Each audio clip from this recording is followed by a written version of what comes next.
ஊருக்கு நடுவே ஒரு பெரும் பாறை. அந்த பாறை கொண்டது நாமக்கல் என்ற பெயரை. அந்த பெயரை கொண்ட இந்த ஊரை வாழ்விடமாக கொண்டவர்கள் பெற்றது பெரும் பெயரை. வரலாற்று சிறப்பு வானளவு, விஞ்ஞான வளர்ச்சி விண்ணளவு, மரபும் பழமையும் மகிழ்ந்தாடும், அறிவும் புதுமையும் அதனோடு சேர்ந்தாடும். ஸ்ரீ ரங்கநாதர் ஒருபுறம், நரசிம்மர் மறுபுறம், குகைக்குள் இருக்கும் அற்புதம். ஆஞ்சநேயரும் எழுந்து நிற்கிறார் இன்னொரு புறம். சிவனும் முருகனுக்கும் ஆங்காங்கே அநேக ஆலயம். காவிரியும் கொல்லிமலையும் இதற்கு புவியியல் சிறப்பு. மலைக்கோட்டையும் மகாத்மா காந்தி பேச்சும் வரலாற்று சிறப்பு.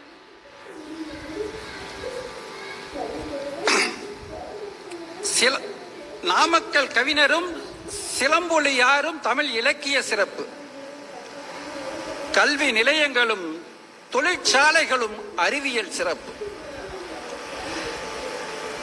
இங்குள்ள எல்லோரும் அன்பால் இணைந்து சேர்ந்து வாழ்வது பண்பாட்டு சிறப்பு. ஆண்டுதோறும் அருமையாக புத்தக திருவிழா நடப்பது சிறப்போ சிறப்பு. அறிவு இருக்கா? உங்களுக்கு அறிவு இருக்கா என்று கேட்டால் சுள்ளென்று கோபம் வரும். ஆனால் நன்கு யோசித்து பார்த்தால் அவ்வளவு கோபப்படக்கூடிய அளவிற்கான கேள்வி அல்ல அது. எல்லோருக்கும் எல்லாம் தெரியுமா? எல்லா அறிவு இருக்குமா? ஏதோ கொஞ்சம் தெரியும், கொஞ்சம் தெரியாது, அப்படித்தானே இருக்கும். கற்றது கையளவு, கல்லாதது உலகளவு. ஆக அறிவு இருக்கா என்ற கேள்விக்கு அவ்வளவு நாம் ஆத்திரப்பட வேண்டிய அவசியம் இல்லை. சரி, அவ்வளவு ஆத்திரப்படுகிறோமே, ஆத்திரப்படக்கூடிய அளவிற்கு அறிவு இருக்கா?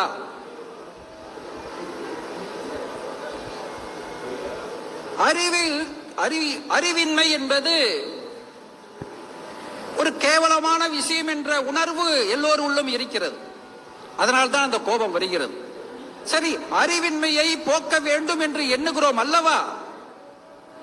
அப்போது என்ன செய்ய வேண்டும்? அறிவை தேட வேண்டும்.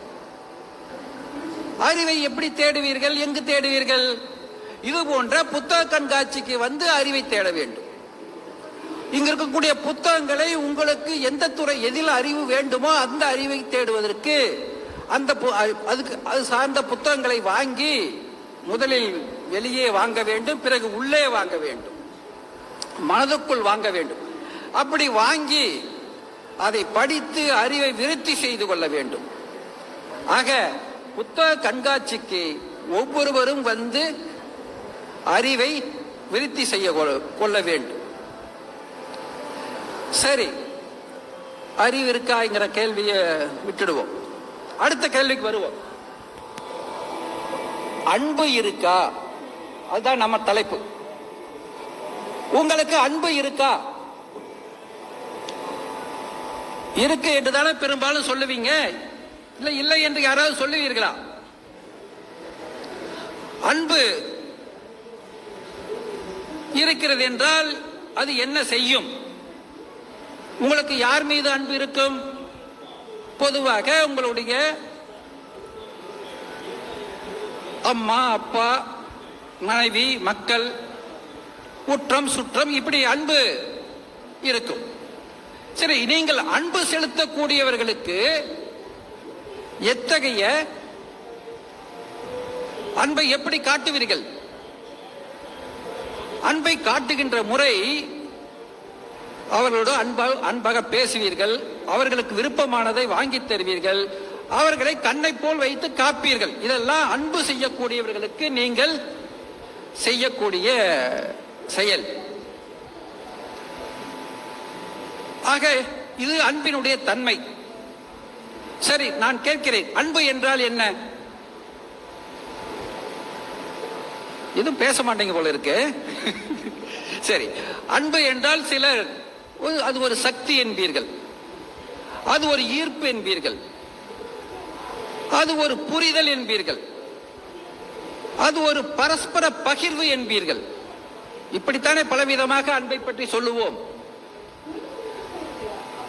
அன்பின் வழியது உயிர்நிலை, அன்பின் வழியது உயிர்நிலை என்று ஐயனார் திருவள்ளுவர் சொல்லுகின்றார். அன்பில் சிறந்த தவமில்லை என்று மகாகவி பாரதி சொல்லுகின்றார். அன்பே தெய்வம் என்று திருமூலர் சொல்லுகின்றார். ஐயன் திருவள்ளுவர் சொல்லக்கூடிய அன்பின் வழியது உயர்நிலை என்பதை பற்றி சற்று ஆய்ந்து பார்ப்போம். ஏனென்றால் அதுதான் தலைப்பு. ஒருவர் மயக்கம் போட்டு விடுகிறார். அவரை மருத்துவமனைக்கு எடுத்துச் செல்கிறார்கள். அவர் இருக்கிறாரா போயிட்டாரா அப்படின்னு தெரியணும். மருத்துவர் என்ன செய்வார்? அவருடைய இதய துடிப்பை பார்ப்பார், அவருடைய நாடி துடிப்பை பார்ப்பார், அவருடைய சுவாசம் மூச்சு வருகிறதா என்று பார்ப்பார். இதையெல்லாம் பார்த்துவிட்டு இது எல்லாம் இல்லை என்றால் அவர் என்ன சொல்லுவார்? இறந்து விட்டார் என்று சொல்லுவார். ஆக ஒருவர் உயிரோடு உள்ளாரா இல்லையா என்பதை அறிவதற்கு முக்கியமாக சுவாசம் பார்க்கப்படுகிறது, இதய துடிப்பு பார்க்கப்படுகிறது. ஆனால் வள்ளுவர் இதையெல்லாம் பார்க்கவில்லை. அவர் எதை பார்க்கிறார்? அவரிடம் அன்பு இருக்கிறதா? அன்பு இருந்தா அவர் உயிரோடு இருக்கிறார், அன்பு இல்லை என்றால் அவர் செத்து போயிட்டார். ஆக உயர்நிலை என்பது அன்புதான். அன்பின் வழியது உயர்நிலை. ஒருவனுக்கு உயிர் என்று சொன்னால் அது அன்புதான் என்று அன்பின் சிறப்பை கூறுகின்றார். அன்பு எத்தகையது என்பதை நீங்கள் திருவள்ளுவர் மிக வலியுறுத்தி சொல்வதிலிருந்து புரிந்து கொள்ள முடிகிறதா?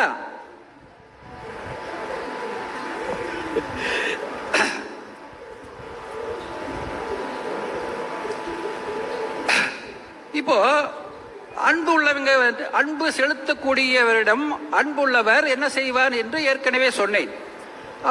அவருடன் அன்பாக பேசுவார், அவருக்கு வேண்டியதை வாங்கி கொடுப்பார், அவருக்கு பிடித்தமானதை செய்வார், இப்படி எல்லாம் சொன்னோம். அப்படி அன்பை வெளிப்படுத்துகின்ற போது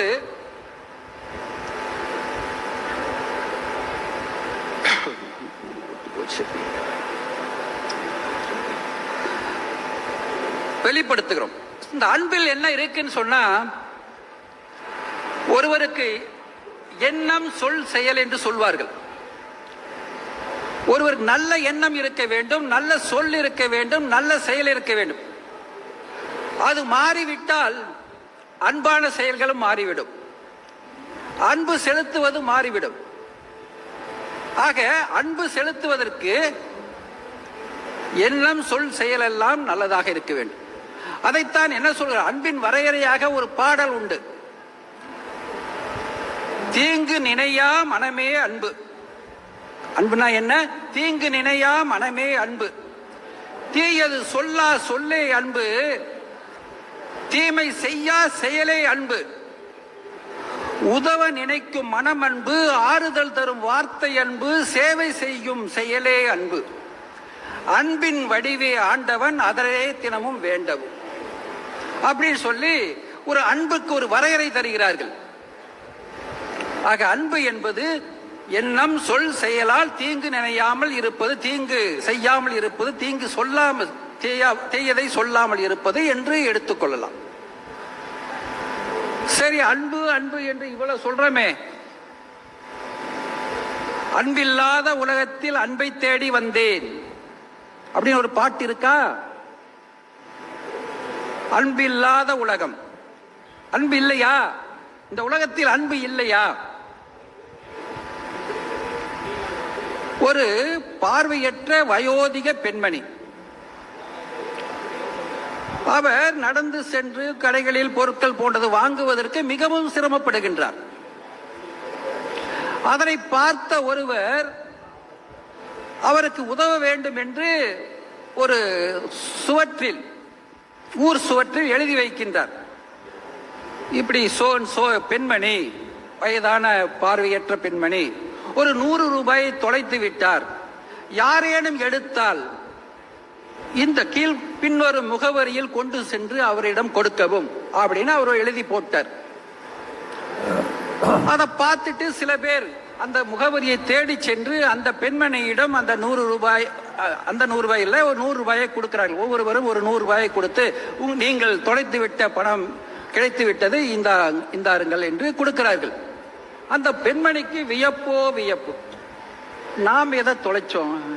எந்த 100 ரூபாய்? நம் 100 ரூபாயை கண்ணிலோட, கண்ணு இல்லை, 100 ரூபாயை எப்பவுமே வாங்கி பார்த்தது இல்லையே அப்படின்னு சொல்லி அவங்க யோசனை பண்றாங்க. சரி, ஏதோ கொடுக்குறாங்கன்னு வாங்கிக்கிட்டாங்க. அப்படியாக ஒரு 1-2 பேர் வந்தாங்க, கொடுத்தாங்க, வாங்கிட்டாங்க. இதே தொடர்ந்து கொண்டே இருக்கு. தினம் ஒருத்தர் வர்றாங்க. அந்த பெண்மணிக்கு சங்கடமாக இருந்தது. நாம் தொலைக்காத பணத்தை இப்படி கொண்டு வந்து கொடுப்பதை நாம் பெற்றுக்கொள்வதா என்று அந்த பெண்மணிக்கு சங்கடமாக இருந்தது. அதனால் என்ன செய்தார்கள்? அடுத்து வந்தவரிடம், ஐயா, நான் பணம் எதுவும் தொலைக்கவில்லை, எனக்கு வேண்டிய பொருட்கள் ரேஷன் கடையில் கிடைக்கிறது, எனக்கு வேண்டிய உணவு அவ்வப்போது அருகில் இருக்கக்கூடிய கோயிலில் கிடைக்கிறது, எனக்கு வேண்டிய மருந்து அருகில் உள்ள அரசு மருத்துவமனையில் கிடைக்கிறது, எனக்கு வேறு என்னையா வேண்டும்? அதனால் பணம் எல்லாம் எனக்கு கொண்டு வந்து தர வேண்டாம், நான் எதையும் தொலைக்கவில்லை, இதை நீங்கள் எடுத்துச் செல்லுங்கள், வேண்டுமானால் உங்கள் குழந்தைக்கு வேண்டிய தின்பண்டங்கள் பழங்கள் வாங்கி செல்லுங்கள் என்று அந்த பெண்மணி வந்தவரிடம் சொல்லுகிறார். சரி, அவரும் எவ்வளவு மன்றாடி பார்த்து விட்டு பெண்மணி வாங்கவில்லை என்பதால் பணத்தை எடுத்துக்கொண்டு சென்று விட்டார். அப்போது சொல்லுகிறார், செல்லுகின்ற போது சொல்லுகிறார், ஐயா தம்பி, அந்த சுவரில் எழுதி போட்டிருக்காரே அதை அழித்து விட்டு சென்று விடு, இனிமேல் யாரும் வர வேண்டாம், அப்படி அதனால் அதை அழித்து விட்டு சென்று விடு என்று சொல்லுகிறார். இந்த இடத்தில் தொலையாத பணத்தை தொலைந்து விட்டதாக கூறி எடுத்துக்கொண்டு சென்று அந்த பெண்மையிடம் கொடுக்கிறார்களே, அது அன்பின் செயல்தானே? அங்கு வந்து நிற்பது அன்புதானே? அந்த பெண்மணி இந்த பணத்தை கொண்டு போய் உங்கள் குழந்தைக்கு பழமும் பிஸ்கட்டும் வாங்கி கொண்டு சென்று கொடுங்கள் என்று சொல்கிறாரே, அது அன்பின் அடையாளம் தானே? அன்பு ஏன் இல்லை? அன்பு உலகில் இருக்கிறது. இப்படிப்பட்ட அன்புகளை நீங்களும் அங்கங்கே பார்க்கத்தானே செய்கிறீர்கள். ஒரு இளம் பெண் வேகமாக இருசக்கர வாகனத்தில் வருகிறார். அப்போது ஒரு தள்ளுவண்டிக்காரர் காலை உணவு வாங்கிக் கொண்டு ஹோட்டலில் வாங்கிக் கொண்டு சாலையை கடந்து வருகிறார். அவர் வண்டி ஒரு முடுக்கில் இருந்து திரும்புகிறது. இவரும் வேகமாக சென்று விடுகிறார். அந்த வண்டியில் இடித்து வண்டிக்காரர் அந்த பெண்மணி விழுந்து விடுகிறார். இவரும் விழுந்து விடுகிறார். அவர் கையில் கொண்டு போன இட்லி பொட்டலமும் கீழே விழுந்து விடுகிறது. இட்லி எல்லாம் சிதைந்து சிதறி கிடக்கிறது. அந்த பெண்மணிக்கு அலுவலகம் செல்லும் அவசரம், அதீத கோபம் வருகிறது. நீ எல்லாம் என்ன மனுஷன், ரோட்டை பார்த்து வந்த, எப்படி வந்த, கண்ணு தெரியாதா, குடிச்சிட்டு வந்துட்டியா காலையிலேயே அப்படின்னு சொல்லி தாறுமாறாக நிறைய பேசிவிட்டு வண்டி அந்த அலுவலக அவசரத்தில் எடுத்துக்கொண்டு வேகமாக சென்று விட்டார். அந்த தள்ளுவண்டிக்காரரும் சிதறிய இட்லி எல்லாம் பொறுக்கி கொண்டு அவர் தள்ளுவண்டிக்கு சென்று விட்டார். ஆனாலும் அவருடைய பார்வை எப்போதும் அந்த பெண்மணி, இளம் பெண் சென்ற பாதையே பார்த்து கொண்டிருக்கிறது. அந்த பெண்மணி மாலையில் திரும்பி வருகிறார். பார்த்தவுடன் இந்த தள்ளுவண்டிக்காரர் வேகமாக அந்த பெண்மணியை நோக்கி ஓடுகிறார். பக்கத்தில் உள்ள கடையொக்க மற்ற தள்ளுவண்டிக்கார கடைக்காரர்கள்லாம் பார்த்து விட்டு, ஐயோ காலையில் அந்த இளம்பெண் திட்டியதற்காக இப்போது போய் இவர் அடிக்கப் போகிறார் போல இருக்கிறதே என்று எல்லோரும் பதறுகிறார்கள், பரபரப்பாக பார்க்கிறார்கள். அங்கு அருகே அந்த பெண்மணியின் வண்டியை நிறுத்தி செல்போனை அவர் கையில் கொடுக்கிறார். அந்த இளம்பெண் பார்த்துவிட்டு அப்படியே வியந்து போகிறார். ஐயா, காலையில் நான் உங்களை கண்டபடி திட்டிவிட்டேன். இப்போது என்னுடைய செல்போனை கொண்டு வந்து நீங்கள் கொடுக்கிறீர்கள். இந்த செல்போன் இல்லாமல் அலுவலகத்தில் நான் மிகவும் கஷ்டப்பட்டேன். என்னுடைய தகவல்கள் எல்லாம் இந்த செல்போனில் தான் நிறைய இருக்கின்றன. இது இல்லாமல் என்னால் அலுவலகத்தில் பணிபுரியவே முடியவில்லை. ஆக இப்படி நீங்கள் நான் திட்டியதையும் மறந்து என்னுடைய செல்போனை பத்திரமாக பாதுகாத்து என்னிடம் கொண்டு வந்து கொடுக்கிறீர்களே, நீங்கள் தெய்வமையா என்று கூறுகின்றார். அதற்கு அந்த தள்ளுவண்டி பெரியவர் சொல்லுகிறார், இதில் என்னமா இருக்கு? இது உன் பொருள், உங்ககிட்ட கொடுக்கிறேன். நீ என் மகா மாதிரி. இங்கு சுற்றி இருக்கவங்க எல்லாம் மனுஷங்க, எல்லாம் மனுஷங்க தான். நாம இருக்கிறது இன்னும் கொஞ்ச நாள். என்னத்தை கொண்டுட்டு போறோம்? என்னத்தை கொண்டுகிட்டு போறோம்? இருக்கிற வரையிலும் சுற்றி இருக்குங்கிட்ட அன்பா பாசமா இருந்துட்டு போவோம் தாயே என்று மிகப்பெரிய தத்துவத்தை மிக எளிதாக சொல்லிவிட்டு அவர் போகின்றார். இங்கு அன்பு தென்படவில்லையா? அன்பு என்றால் ஏதோ மனிதர்களுக்கு மட்டும் காட்டக்கூடியதா? வாடிய பயிரை கண்ட போதெல்லாம் வாடினேன் என்றாரே வள்ளலார். மற்ற சக உயிரினங்களுக்கும் அன்பு காட்டுவது இருக்கிறது அல்லவா? ஒரு பள்ளிக்கூடம், ஒரு ஆசிரியர் அங்குள்ள மாணவிகளை பார்த்து நீங்கள் அழகான பொருட்களை கொண்டு வாருங்கள் என்கின்றார். எல்லா பெண்களுக்கும் மாணவிகளும் வெளியில் செல்கிறார்கள். முதல் மாணவி வந்தால் ஒரு மலரை கொண்டு வந்து கொடுத்தார். அழகான மலரம்மா அப்படின்னு கொடுத்தார். அடுத்த பெண் மாணவி வந்தார், ஒரு குஞ்சு பறவையை கொண்டு வந்து கொடுத்தார். அழகா இருக்கு அப்படின்னு கொடுத்தாங்க. அடுத்து மூன்றாவது மாணவி ஒரு வண்ணத்து பூச்சியை கொண்டு வந்து கொடுத்தார். வண்ணத்து பூச்சி அழகாக இருக்கிறது. நான்காவது ஒரு மாணவி வந்தார். அவர் எதுவும் கொண்டு வரவில்லை. என்னம்மா உனக்கு ஒண்ணுமே கிடைக்கலையா? அழகான பொருள் ஒண்ணுமே கிடைக்கலையா என்று அந்த ஆசிரியர் கேட்கின்றார். அந்த மாணவி சொல்கிறாள், நான் இந்த மலரை பார்த்தேன். அங்கு மலரை பறிக்காதீர்கள் என்று எழுதி போட்டிருந்தது. அந்த மலரை பறித்தால் அது துன்பப்படும், அது காய்ந்து போய்விடும் என்று நான் நினைத்தேன். அதனால் நான் மலரை பறிக்காமல் வந்து விட்டேன். அடுத்து நான் அந்த குஞ்சு பறவையை பார்த்தேன். அதை நான் எடுத்து வந்து விட்டால் அந்த தாய்ப்பறவை வந்து குஞ்சை காணாமல் கதறுமே. இந்த குஞ்சு பறவையும் தாய்க்காக ஏங்கி அழுமே என்று எண்ணி பார்த்தேன். அதனால் அந்த குஞ்சு பறவையும் நான் எடுக்காமல் வந்து விட்டேன். வண்ணத்து பூச்சியை பார்த்தேன். அழகாக வானில் சுதந்திரமாக பறந்து திரிகின்ற வண்ணத்து பூச்சியை நாம் கையில் பிடிச்சு அதற்கு ஏன் கஷ்டத்தை கொடுக்க வேண்டும் என்று நினைத்தேன். அதனால் அதனையும் நான் எடுத்து வராமல் விட்டுவிட்டேன் என்று அந்த பெண்மணி சொன்னாள். மாணவி சொன்னாள்.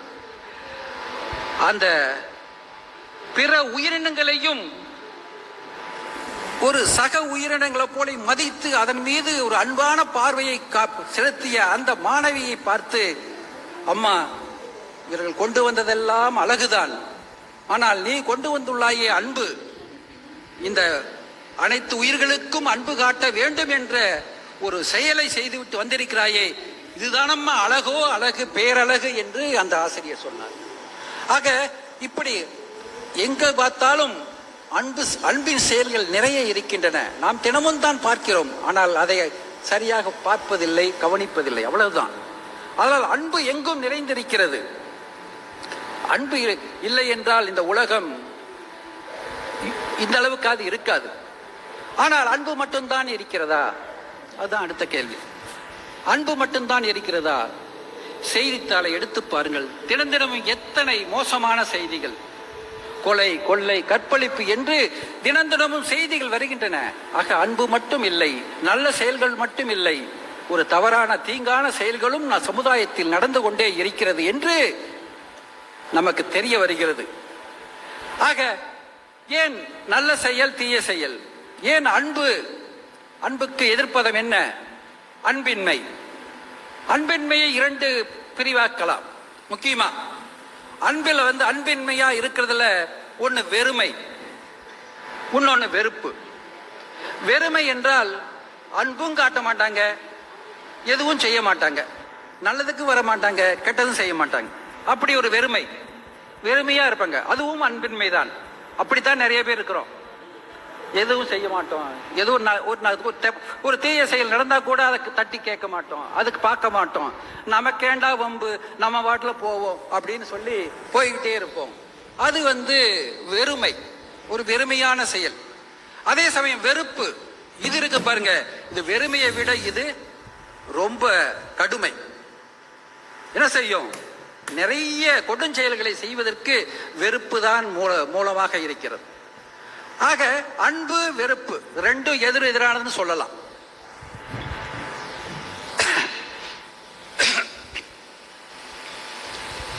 இந்த வெறுப்பினுடைய சகோதரர்கள் என்று சொன்னால் கோபம், கொடுஞ்சொல், கடும் சொல், இது போன்ற விஷயங்கள் எல்லாம் அதனுடைய சகோதரர்கள். அன்பினுடைய சகோதரர்கள் என்று சொன்னால் பாசம், கருணை, நட்பு, இப்படி எல்லாம் சொல்லலாம். அன்பிற்கு பல வடிவங்கள். அன்பு பல வடிவங்களை கொண்டது. காதல் இருக்கலாம், பாசம் இருக்கலாம், நட்பு இருக்கலாம், இது ஒரு விசுவாசம் இருக்கலாம். இப்படி பல்வேறு விதமான அன்புகள் இருக்கின்றன. வெறுப்பு, அந்த அன்பின் எதிர்மறையாக இருக்கக்கூடிய வெறுப்பு என்று சொன்னால் அதில் கோபம் இருக்கிறது, கடுஞ்சொல்லாம் இருக்கிறது. இந்த அன்பு கோபமாக, ஒரு கடுஞ்சொல் பேசக்கூடியதாக மாறுவதற்கு காரணமாக இருப்பது என்ன? ஏன் ஒரு நல்ல, என்ன சொல்லுவாங்க, எந்த குழந்தையும் நல்ல குழந்தை தான் மண்ணில் பிறக்கையிலே அல்லவா? அப்படி ஒரு பாடல் இருக்கிறது அல்லவா? ஆக பிறக்கும் போது தப்பானவங்களா யாரும் பிறக்கல, இருந்தாலும் அப்படியேவா இருக்கிறோம். இந்த தப்பு செய்யறீங்களா யாரு? நம்ம கூட இருக்கீங்களா? நம்ம வீட்டில் இருக்கக்கூடியவங்க, நம்ம பக்கத்து வீட்டில் இருக்கக்கூடியங்க, நம்ம எதிர் வீட்டில் இருக்கக்கூடியங்க, நம்ம சமுதாயத்தில் இருக்கக்கூடியவங்க. ஆக இவங்க எல்லாம் ஒன்றும் அந்நிய கிரகத்திலிருந்து வரல, நம்ம கூடவே இருப்பவர்கள் ஏதோ ஒரு சந்தர்ப்பத்தில் ஏதோ ஒரு காரணத்தினால் தவறு செய்கிறார்கள். அந்த தவறு செய்வதற்கான மனநிலை, சூழ்நிலை எப்படி வருகிறது? இந்த தீமை செய்வதற்கான காரணிகளை ரெண்டாக பார்க்கலாம். ஒன்று தனி மனித காரணி, அது தனி மனிதனால் ஏற்படக்கூடிய காரணம். இரண்டு சமூக காரணி, சமூகம் இருக்கக்கூடிய சூழல். ஒவ்வொரு மனிதனையும் தவறு செய்யாமல் வைத்திருக்கக்கூடிய சூழலை பராமரிக்காத சமுதாயம், அது சமூக காரணி. ஆக சமுதாயத்தினால் தீமை செய்பவர்கள் இருக்கிறார்கள், தன்னுடைய குணத்தினால் தீமை செய்பவர்களும் இருக்கிறார்கள். ஒரு பொருள் இருக்கிறது என்றால் அந்த பொருளுக்கு ஒரு இயல்பு இருக்கும். அந்த பொருள் இன்னொரு பொருளோடு சேரும் போது அதனுடைய இயல்பு மாற்றம் அடையும். கெமிக்கல் சேஞ்ச் சொல்லுவாங்க. நல்லா கெமிஸ்ட்ரி நல்லா ஒர்க் ஆயிடுச்சு. அது மாதிரி ஒவ்வொரு பொருளுக்கும் இன்னொரு பொருளோடு சேரும் போது ஒரு வேதி வினை ஏற்படுகிறது. அந்த வேதி வினை, அது ஒரு தேன் இருக்கிறது என்றால் அதில் ஒரு விஷம் சேர்ந்தால் அதுவும் விஷமாகும். ஒரு பால் இருக்கிறது என்றால் அதில் ஒரு விஷம் சேர்ந்தால் பாலும் விஷமாகும். இப்படி சேர்க்கையால் அதனுடைய தன்மை, இயல்பு மாறிவிடுவது என்பது இருக்கிறது. அப்படி பிற பொருள் சேருகின்ற போது வெளியில் இருந்து வரக்கூடிய ஒன்றால் அவர் ஒரு மனம் மாறுகிறார் என்றால், ஒரு தீய செயலை செய்கிறார் என்றால் அதற்கு சமூக காரணிகள் என்று நாம் சொல்லலாம். அதே சமயம் மனிதனுக்குள்ளும் நல்லதும் கெட்டதும் இருக்கிறது. எலக்ட்ரானிக்ஸ் புரோட்டான்ஸ் அப்படிங்கிறது அணுக்களுக்குள்ள இருக்கிற மாதிரி மனிதனுக்குள்ளும் நல்ல அம்சங்கள் தீய அம்சங்கள் இருக்கின்றன. நாம் நல்லது செய்யக்கூடியவர்களாக இருக்க வேண்டும் என்றால், அன்பை மட்டுமே காட்டக்கூடியவர்களாக இருக்க வேண்டும் என்றால், நாம் நமக்குள் இருக்கக்கூடிய நல்ல விஷயங்களை வளர்க்க வேண்டும். நல்ல விஷயங்களை டியூன் செய்ய வேண்டும். அதாவது அதை ஒழுங்கமைக்க வேண்டும், பண்படுத்த வேண்டும், பயிற்சி கொடுத்து மேம்படுத்த வேண்டும். அதே சமயம் நமக்குள் இருக்கக்கூடிய தீய அம்சங்களை அதை நினையாமல் அதை மட்டுப்படுத்தி கட்டுப்படுத்தி நாம் வைக்க பழக வேண்டும். இதுதான் தீமைகளை நிறுத்துவதற்கான, தீமைகளை குறைப்பதற்கான, ஒரு தீமையற்ற சமுதாயத்தை உருவாக்குவதற்கான தேவை. ஆனால் வெளியில் வரக்கூடிய சமுதாய காரணிகளை எப்படி சரி செய்வது? சமுதாய காரணிகளை சமுதாயத்திலும் நிறைய பிரச்சனை இருக்கிறது. வறுமை இருக்கிறது, வேலையில்லா திண்டாட்டம் இருக்கிறது, லஞ்சம் இருக்கிறது, ஊழல் இருக்கிறது, அறியாமை இருக்கிறது. இப்படி பல்வேறு சமூக பிரச்சனைகள் இருக்கின்றன. இது நிறைய பாதிப்புகளை நமக்கு கொடுக்கின்றன. ஒரு சிறுவன் இருக்கிறான். அந்த சிறுவன் பல கடைகளில் ஏறி இறங்கி வேலை கேட்கிறான். ஏனால் வேலை செய்தால் பணம் கிடைக்கும், பணம் கிடைத்தால் பொருட்களை வாங்கி, உணவுப் பொருட்களை வாங்கி சாப்பிடலாம் என்று அவனுக்கு தெரிந்திருந்தது. அதனால் அவன் வேலை கேட்கிறான். ஆனால் யாரும் வேலை இல்லை போடா அப்படின்னு சொல்லி விரட்டிடுறாங்க அந்த சிறுவனை. பார்க்கிறான், பசி ரொம்பவும் வந்துடுச்சு. என்ன செய்வான்? ஒன்றும் செய்ய முடியல. அவனால ஒரு கடையில் இருந்த ரொட்டி துண்டை திருடி விட்டான். அவன் திருடுவதற்கு காரணமாக இருந்தது அவனுக்குள் இருந்த தீய குணம் அல்ல, திருடும்படியாக ஒரு தூண்டுதலை செய்த அவனுடைய இயலாமை, அவனுடைய வெளியிலிருந்து வந்த இயலாமை. அவனுக்கு வேலை இல்லை என்பது காரணம், அவன் மற்றவர்கள் உதவி செய்யவில்லை என்ற காரணம். இது எல்லாம் வெளியிலிருந்து வந்த காரணிகள். இந்த காரணிகளால் அவன் தீமை செய்கின்றான். இது சின்ன விஷயமா சொன்ன. இப்படித்தான் பல விஷயங்கள், பெரிய பெரிய விஷயங்கள் எல்லாம் இந்த மாதிரி தான் வருது. ஆக இப்படி தவறுகள் என்பது சமுதாய காரணிகளாலும் தனி மனித காரணிகளாலும் வருகின்றன. இந்த சமுதாய காரணிகளை சரிப்படுத்துவது எவ்வாறு என்றால், அது ஆட்சியாளர்கள், அதிகாரிகள், சமூக ஆர்வலர்கள், சமூக போராளிகள், இப்படிப்பட்டவர்கள் அதை முன்னெடுத்து சமுதாயத்தை மாற்றுவதற்கு, திருத்துவதற்கு பாடுபட வேண்டும், முயற்சி செய்ய வேண்டும். அது யாரோ ஏதோ தனிப்பட்ட முறையில் செஞ்சு வராங்க, தனியா வராங்கன்னு அர்த்தம் அல்ல. மக்களுக்கும் அந்த பொறுப்பு இருக்கிறது, எல்லா மக்களுக்கும் அந்த பொறுப்பு இருக்கிறது. ஆக சமூகத்தை ஒரு நல்ல சமுதாயமாக எல்லாரும் எல்லாம் பெற்று தீமை செய்யாமல் வாழ்வதற்கு, அன்பு செலுத்தி வாழ்வதற்கு உரிய சமுதாயத்தை உருவாக்குவதற்கான கடமை என்பது எல்லோருக்கும் உள்ளதுதான். அது யாரோ ஒருத்தர் இங்கிருந்தோ ஒரு காந்தி வருவார், ஒரு புத்தர் வருவார், ஒரு இயேசு வருவார், வந்து எல்லாம் செஞ்சு கொடுத்துட்டு போவார் என்று நாம் எண்ணிக்கொண்டு இருக்க கூடாது. ஒவ்வொருவருக்கும் கூடிய சோசியல் ரெஸ்பான்சிபிலிட்டி, சமூக பொறுப்புணர்வை நாம் எடுத்துக்கொள்ள வேண்டும். நம்மளால் முடிகின்றதை, நம்ம சுற்றி இருக்கக்கூடியதை, நம்மால் எதை கேட்க முடியுமோ அதை செய்வது என்பது. நேரமாயிடுச்சா?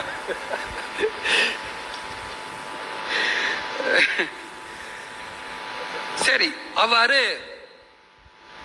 தீமைகளை களைவதற்கு ஏற்பாடு வேண்டும். தனி மனித ஒழுக்கம், தனி மனிதர்கள் தங்களுடைய குணாம்சத்தை எப்படி மாற்றிக்கொள்ள வேண்டும் என்றால், அதற்கு முயற்சியும் பயிற்சியும் வேண்டும். தனி மனிதர்கள் தங்களுக்குள் இருக்கக்கூடிய பல்வேறு குணக்கேடுகளை மாற்றுவதற்கு பயிற்சியும் முயற்சியும் தொடர்ந்து எடுக்க வேண்டும். அதுதான் தனி மனிதர்களை ஒழுங்குபடுத்துவதற்கான வழி. இப்போ நம்ம எப்படி மனத்துக்கண் மாசில நாவதல் அனைத்திறன் ஆகல நீர பிற என்கிறார். மனசுக்குள்ள மாசு இல்லாம இருந்தா அதுதாண்டா அறம் என்கிறார் திருவள்ளுவர். அதே போன்று அழுக்காறு அவா வெகுளி இன்னாச்சொல் இழுக்காது என்றது அறம் என்கின்றார் திருவள்ளுவர். இதிலேயே அவர் சொல்லியிருக்கார். என்ன மனத்தில் இருக்கக்கூடிய மாசு என்ன? அழுக்காறு, அவா, வெகுளி, இன்னாச்சொல். இந்த நான்கையும் விரட்டிவிட்டால், களைந்து விட்டால் அறம் வந்துவிடும். அறம் வந்துவிட்டால் சமுதாயத்தில் தீமைகள் விலகிவிடும். என்று நாம் எடுத்துக்கொள்ளலாம். பொதுவாக இப்போ நான் சுருக்கமாக பேச வேண்டிய நேரத்தில் இருக்கேன், அதனால நான் விரித்து பேச முடியாத நிலையில் இருக்கேன். அதனால் சுருக்கமாக சொல்லிக்கிட்டு போறேன், அங்கங்கே தொட்டு காட்டி விட்டு போகிறேன். ஆக இது போன்று இந்த 4 குணாம்சங்களை நீக்கிவிட்டால் முக்கியமாக நம்முடைய தனி மனித குணாம்சம் நல்லபடியாக மாறிவிடும். மற்ற பெரும்பான்மையான தவறான செயல்கள் எல்லாமே மாறும் என்பது இந்த 4ஐயும் நாம் திருத்துவதன் மூலமாக ஏற்படும். இந்த 4ஐயும் திருத்துவதற்கு ஏதாவது வழி இருக்கிறதா? நம்முடைய அழுக்காரை, நம்மிடம் உள்ள பொறாமையை விளக்குவதற்கு வழி இருக்கிறதா?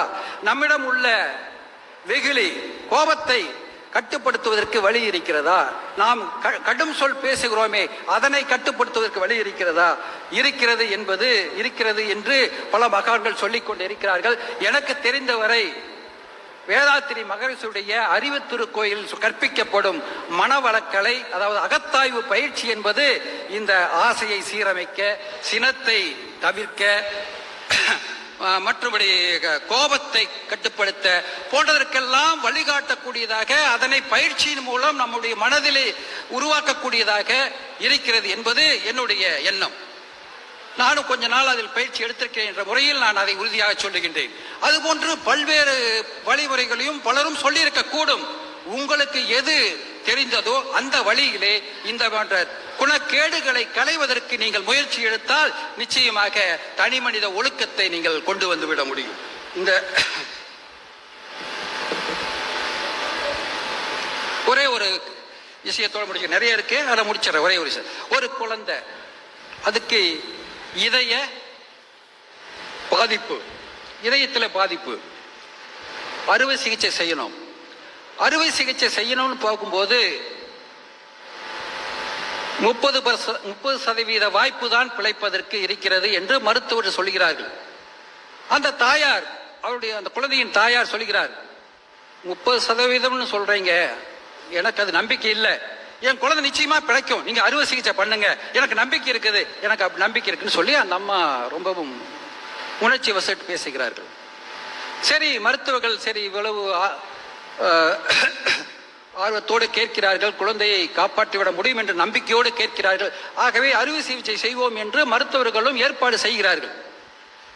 குழந்தை அம்மாவிடம் கேட்கிறது, என்னம்மா நான் பிழைத்து விடுவேனா என்று கேட்கிறது.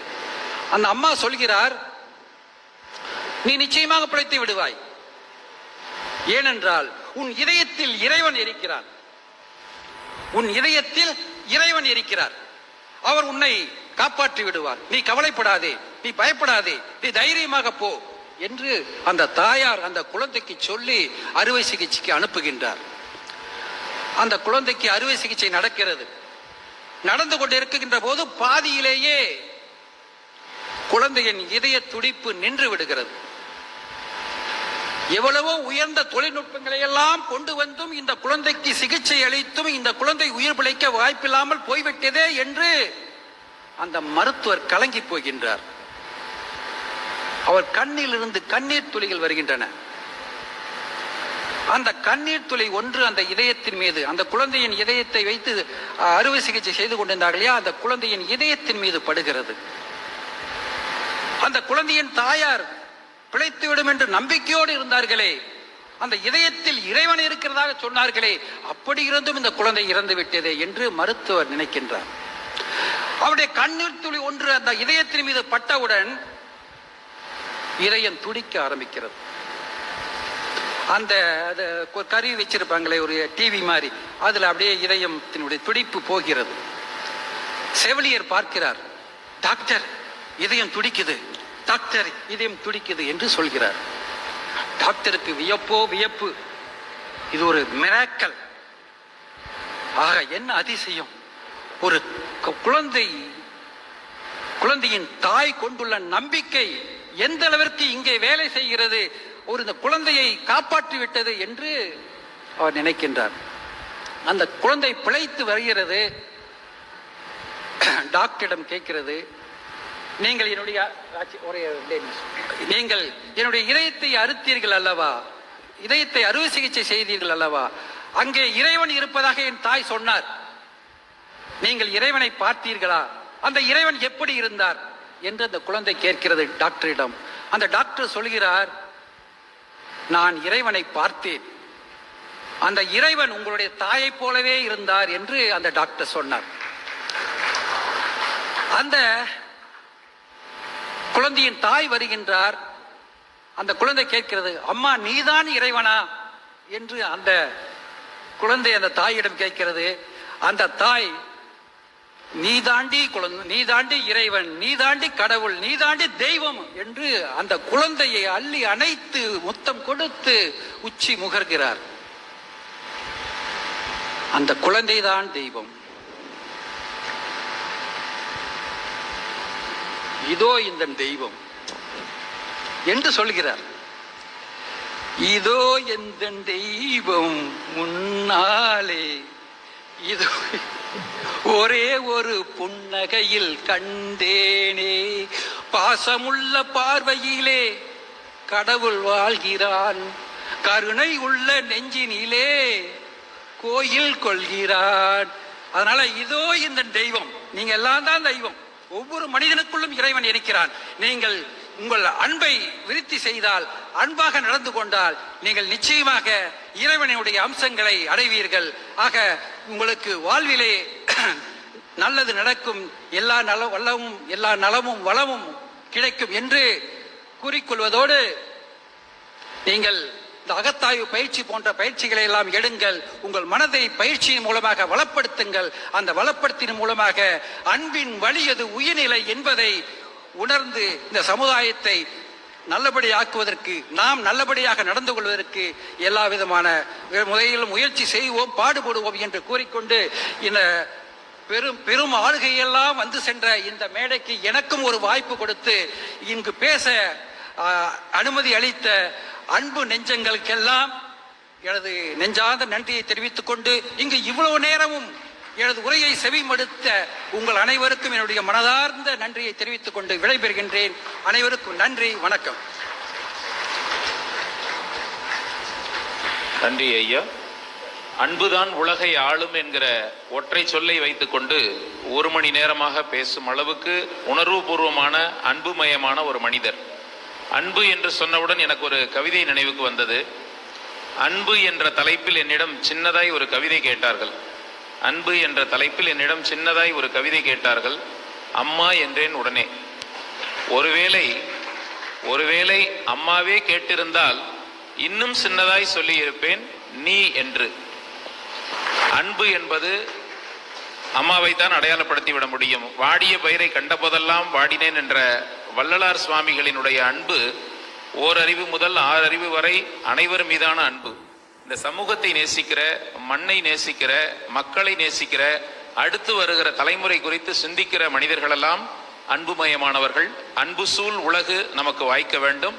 அன்போடு உரையாற்றிய மேனாள் மாவட்ட நீதிபதி ஐயா அவர்களுக்கு இந்த மன்றம் அன்போடு நன்றி பாராட்டுகிறது. நன்றி.